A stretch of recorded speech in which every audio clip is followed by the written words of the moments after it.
Saltine has graciously will commentate again like he did at AGDQ. Hello.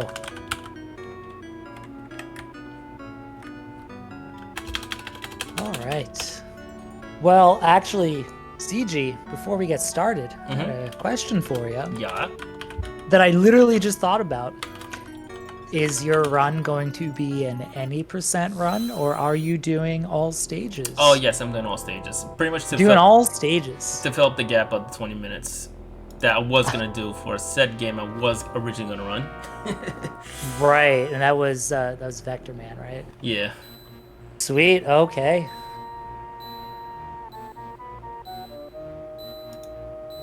And why is the timer still going? Oh yeah, right. Get that changed. Oops, I think I made the timer disappear. Let me bring that back up. Hey Gawk. Hey Gawk. Gonna need you to delete that message, buddy. Otherwise, you might have somebody very interesting knocking on your door tomorrow morning.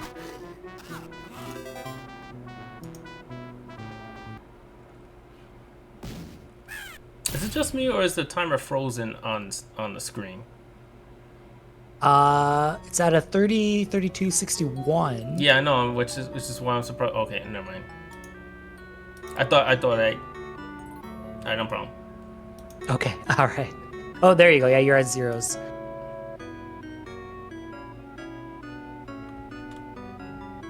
Receipts? I don't know what that word means. Get that out of here.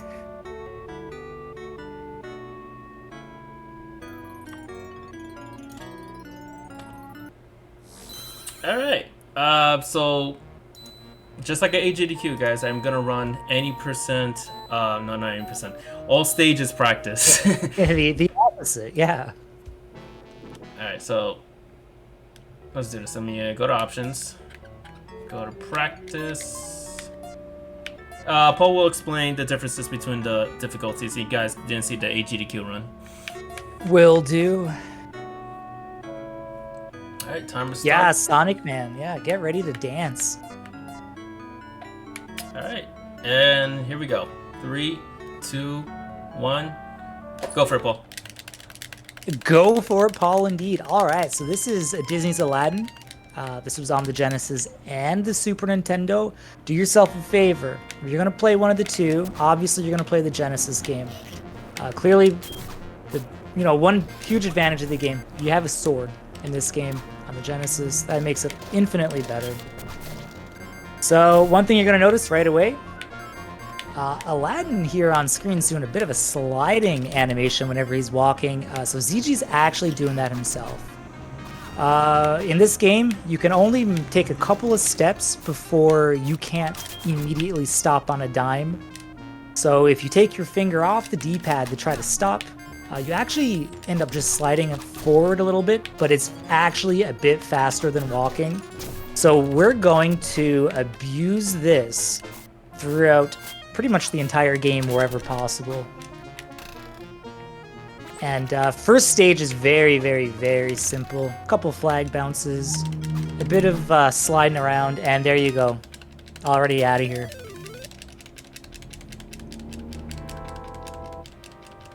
Nestport sucks, dude. At 100%, you're not wrong. So, second stage here in the desert. I believe the goal of this stage is you're going to be collecting these scarabs, and you're going to be bringing them to the end of the stage. Nothing too crazy here in this stage, really. Hacking and slashing. We got some trees up here that they're actually pretty challenging to deal with. They'll actually kind of suck you down. I like to say that they're like coated in Vaseline. They're just super slippery. So you kind of want to jump off of those as quickly as possible. Otherwise, you'll kind of get sucked down and you have to jump up and over again. So he's kind of got to go out of the way here for this scarab get right there. No problem.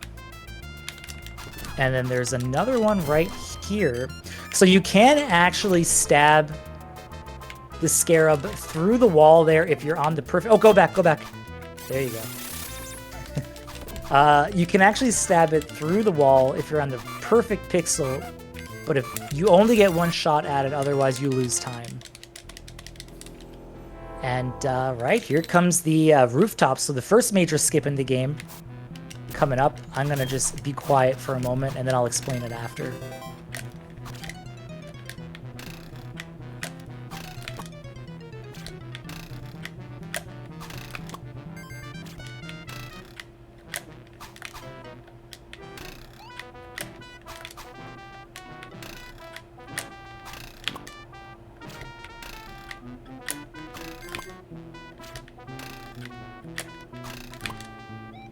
So close, so close.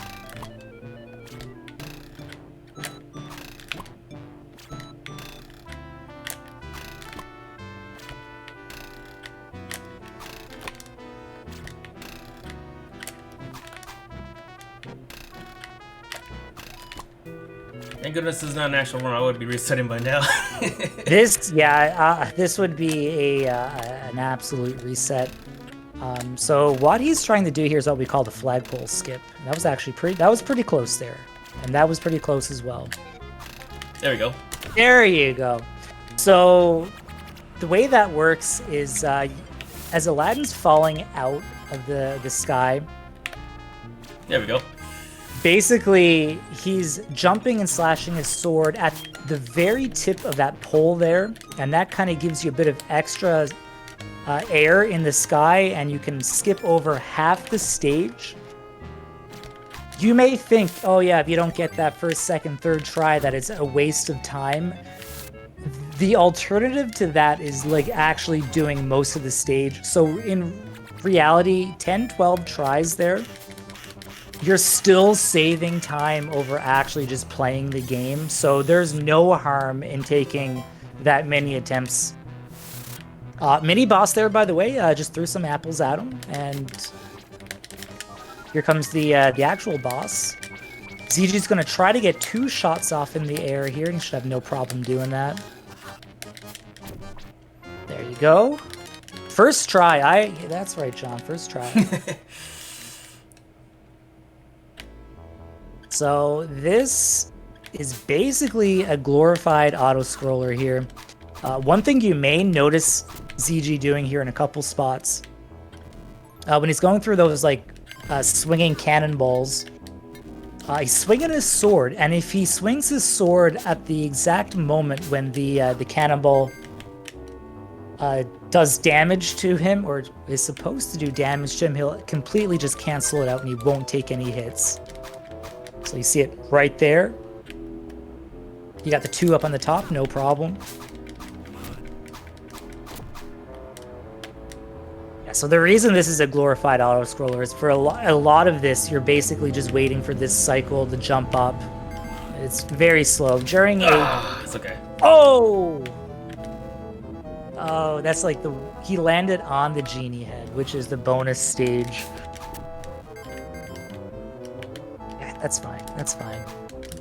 It realistically only loses a couple seconds, but it is very annoying to have to do the bonus roulette or slot scheme.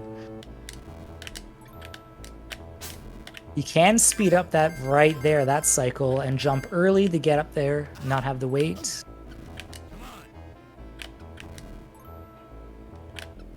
Booster somehow loves this stage. I don't know why.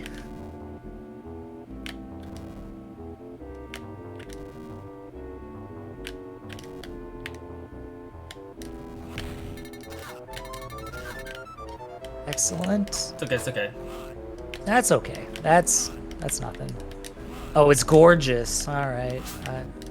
This entire game is gorgeous. I will say that. There's the bonus stage, but that's like 2-3 seconds. No big deal. Cave of Wonders. So what we need to do in this stage is break these statues to be able to move forward.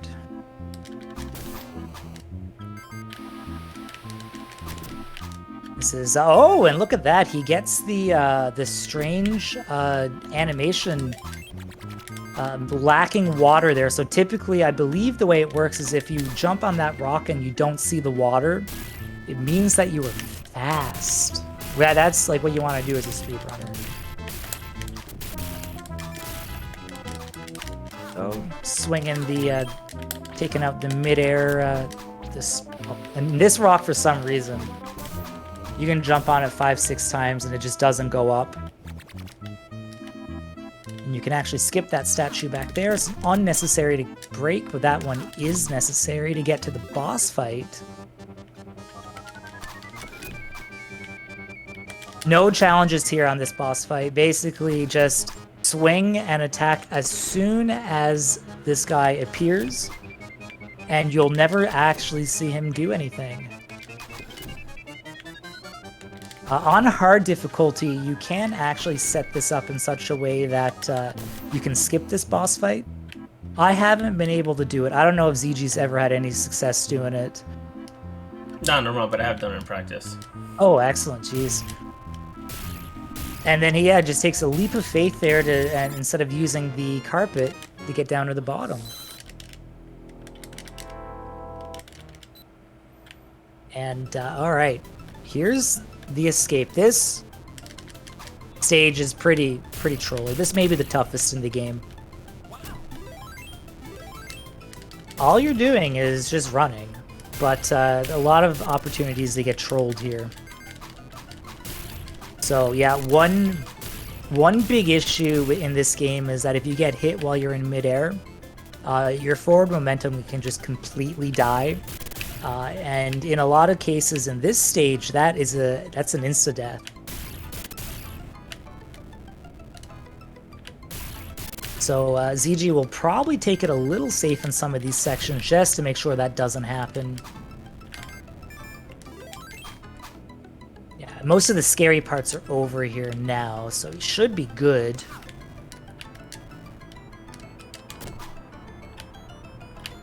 This is a good opportunity here now. You can see how the sliding gets you so far ahead of that rock. Normally that's right behind you. But when you're sliding ahead, you can see how close to being off screen it is. And all right, here comes the rug ride. So difference between any percent and all stages is this stage right here. During any percent, what you can do is you can kill yourself 3 times on the first rock that appears right there. Game decides you're really bad at video games, they feel kind of bad for you, and they push you on to the next stage. Instead, for all stages, you can't do that, so here now, ZG is going to play the Aladdin Turbo Tunnel. Starts off pretty slow, not anything too challenging, really speeds up further on. That's nice of the game. Well, I mean, the game isn't overly nice in other spots. For some reason, that level there, they were like, oh no, just give it to the kids.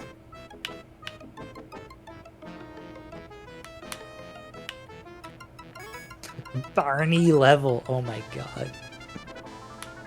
Yeah, just turn the game on and it beats itself.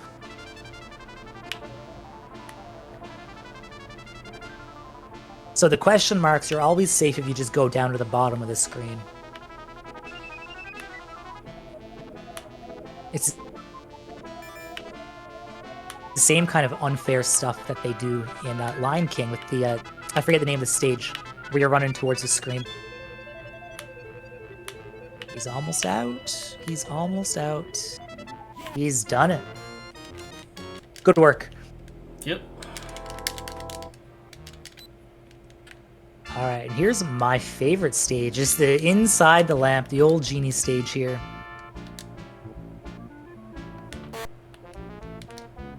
When done perfectly, it looks so smooth. And our only part of RNG in the game here is the balloon height. He actually gets a low balloon right away, which is going to help him speed this up. So the low balloon you can jump onto and start moving across. If you get a high balloon, you can't quite make it.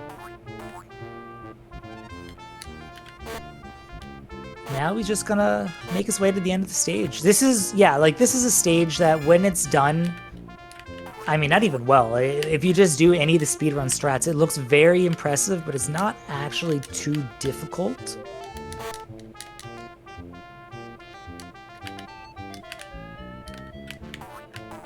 Flick, flick.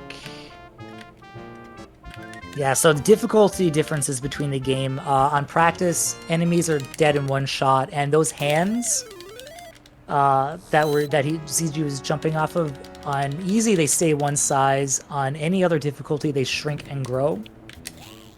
So in theory, that makes practice the quickest run, even though on the hardest difficulty you can fight the gold boss that teleports everywhere. You can kind of just skip the fight. Okay, so ZG actually hesitated very briefly to get on this carpet. That way it takes a slightly different path and allows him to jump onto this rope instead of having to jump on the platform. And get ready. Okay, this is the hardest trick in the game. This is going to be the rug skip. I'm gonna just be quiet. It's okay. Nah, okay. Yeah, so a very difficult trick. Basically what he was trying to do there, if you jump, hit that bird that was right by that wall with your sword, you end up staying in the air a little bit, then you land back on your rug near the top of the screen. If you jump then again, you can jump over that barrier and you save a good 30 seconds. It is insanely difficult, and it's like, I don't know, there's nothing else I can say. It's insane. Basically, you end up here when you do it. Very tight trick, very hard to do. But I did do it at AGDQ. He did do it at AGDQ, yeah. So, and I was going to make the comment earlier. I was like, I think we've both made it every time we've had to for a marathon, but I didn't want to jinx anything. It's okay. And there you go. And the boss fight there, you throw some apples at Guildford Gottfried, and off to the final stage. Final stage is actually not too bad. One advantage of doing the any percent, all stages run is that where you don't intentionally kill yourself during the turbo tunnel, you actually keep all the apples that you've picked up during the run. So you need 32 apples to defeat Jafar. CG has 85, so like that is no problem. When you die on practice difficulty, you go back to having just 15 apples. And ZG's gonna take his time here, because if you fall onto those spikes down right below him there, that is an insta-death, and he does not want that. It can be very tempting to try to want a damage boost through those balls down there. But where you can get hit and lose your forward momentum, you might just not make a jump, and that is the last thing that you want.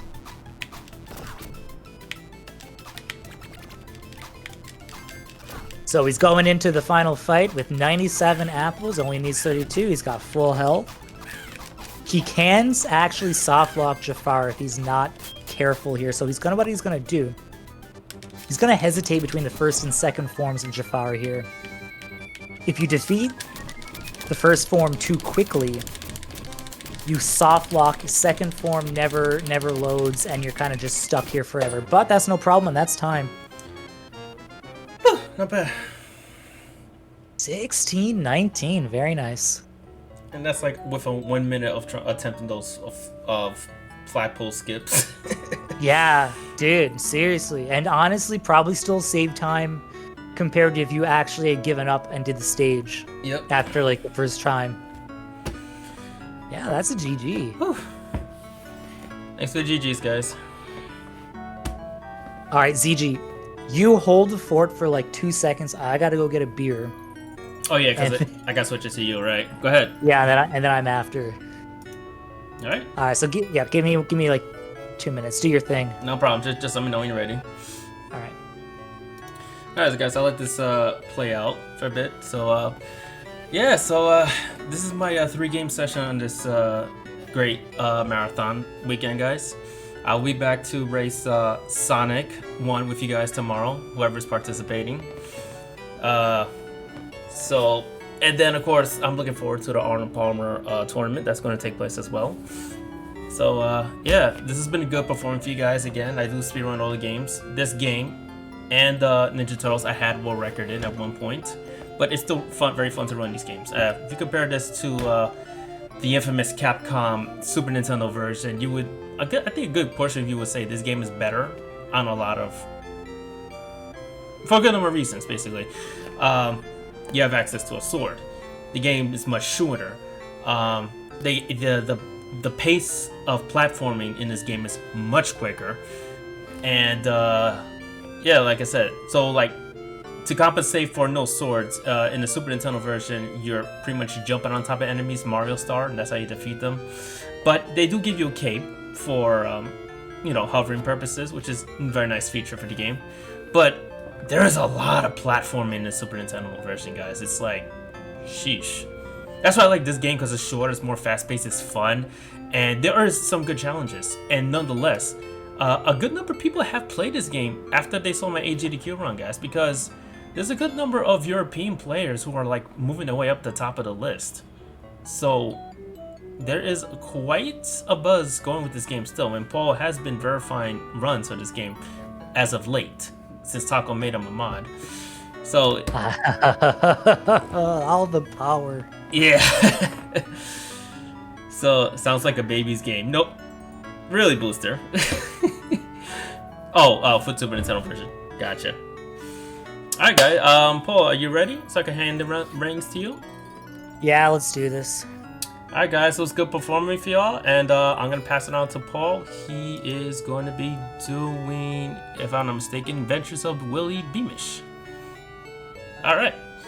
You guys take care. Enjoy the rest of the marathon. And Paul, I give it to you. Take care, everyone.